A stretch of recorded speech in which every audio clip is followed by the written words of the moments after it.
Life is to short भनिन्छ, तर at the same time जिन्दगी धेरै लामो पनि छ होइन। मान्छेको सिचुएसनमा चाहिँ डिपेन्ड गर्छ कि उसको जिन्दगी लामो छ कि छोटो छ भनेर।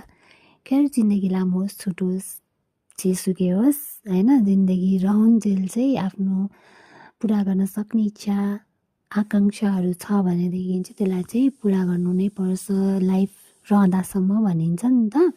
हो यस्तै नै मेरो पनि धेरैवटा बकेट लिस्ट छ, जसमध्ये चाहिँ मलाई चाहिँ यो हिमाल पहाड हुन्छ नि, यो जङ्गल यस्तोतिर जाँदाखेरि ओहो साह्रो खुसी लाग्छ कि। हुन त सबैलाई खुसी लाग्छ होला होइन, नेचरसँग कसलाई माया हुँदैन र। तर यो चाहिँ मेरो पहिलो ट्रेक हो जहाँ चाहिँ म नर्थ एबिसी गएको थिएँ होइन। यहाँसम्म यो चाहिँ पञ्चकुण्ड हो कि। अनि यहाँसम्म पुग्दाखेरि चाहिँ मेरो दिमागमा मेरो मनले होइन, मेरो दिमागले भन्न नसकेको तर दिमागमा र मनमा आएका कुरा चाहिँ भइगयो म सक्दिनँ, म जाँदिनँ, म सकिनँ भन्ने किसिमको कुराहरू चाहिँ दिमागमा त आएका थिए। तर पनि भनिगएँ गिभअप म गर्न सक्दिनँ, गिभअप गर्ने भइगयो भनेर त्यो हुन्छ नि छोडछाड पारेर हिँड्ने त्यो नेचर चाहिँ सायद अहिलेसम्ममा भगवान्ले दिएका छैनन्, त्यो भएर पनि होला। यहाँसम्म पुग्दाखेरि म यति बिरामी भएको थिएँ ज्वरो आएर होइन, सक्दिनँ होला हिँड्न भने जस्तो पनि थियो। तर पनि गएँ मेरो नेचर गिभअप गर्ने छँदै छैन।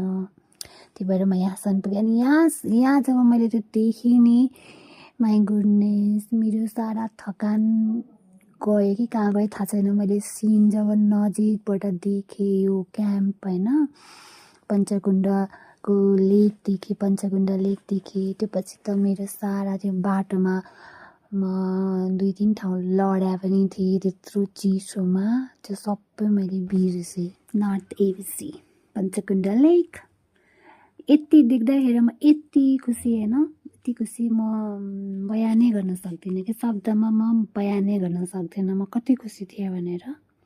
बाटोमा चिसो पानीमा लडेको त्यो सबै कुरा नै मैले सब बिर्सेँ थिएँ कि। यति देख्दा मैले सबै बिर्सेँ। अब यहाँबाट फेरि फर्किँदाखेरिको पेन त्यो यादै नहुँदो रहेछ होइन, यहाँ पुग्दाखेरि त ध्यानै नहुँदो रहेछ, बस आँखाले हेरिरहने कि, आँखाले सबै कुराहरू देखिरहेछ, महसुस गरिरहेछ होइन। त्यहाँ गएर चिसो हावा पुरा शरीरमा यस्तो स्पर्श गर्छ नि, ओहो कान्ट एक्सप्रेस क्या। यति खुसी भएन यो देखेर। हुन त मेरो फर्स्ट ट्रेक भएर पनि होला कि सबैलाई यस्तै हुन्छ थाहा छैन होइन, तर मेरो चाहिँ फर्स्ट